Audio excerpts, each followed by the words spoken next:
It is Monday, July 20th, and my 19th round of chemo is underway. It took quite a while today, as they were a little bit backed up in the infusion room. So I was in there for almost 4 hours, 3.5 hours, almost 4 hours. But it's not too bad.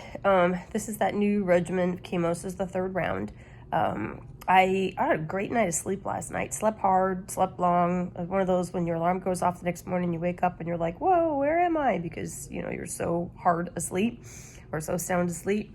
But as soon as I got into the treatment room today, before they even started hooking me up, I was feeling tired. And as soon as they started that first round of liquids in me, I fell asleep. And I slept for almost through the whole entire thing, which is crazy. And then I came home and went back to sleep again, and I'm still tired.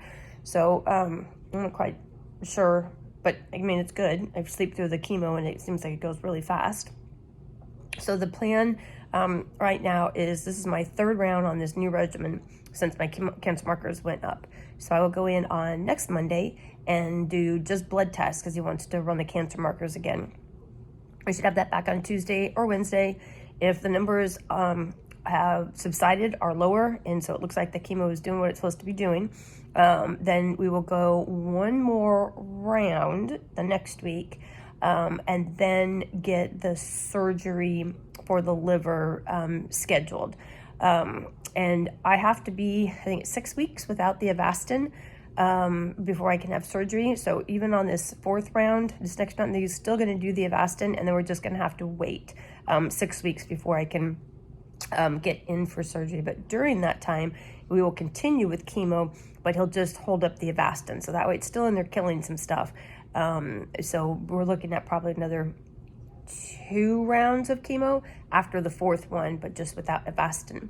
Now, if the numbers come back next week that the cancer markers have actually gone up, then, that's the other thing. I will do the fourth round of chemo if the cancer markers have gone down, and I'll get a CT scan.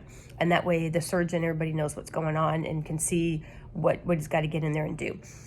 If the cancer markers come back higher next week, then I'll go in for a CT scan right away to find out what is going on, where the cancer is, if it's spread, or what the deal is. He said if it comes back that the numbers are higher and the CT scan shows that it is spread, some even just more throughout the liver, then we're going to go the Y90 treatment.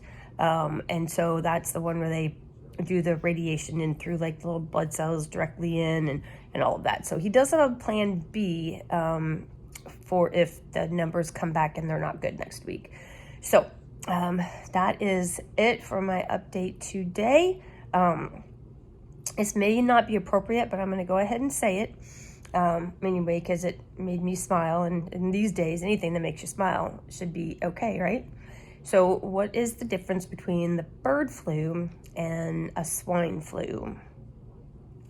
One requires treatment and the other requires ointment. Have a great rest of your day.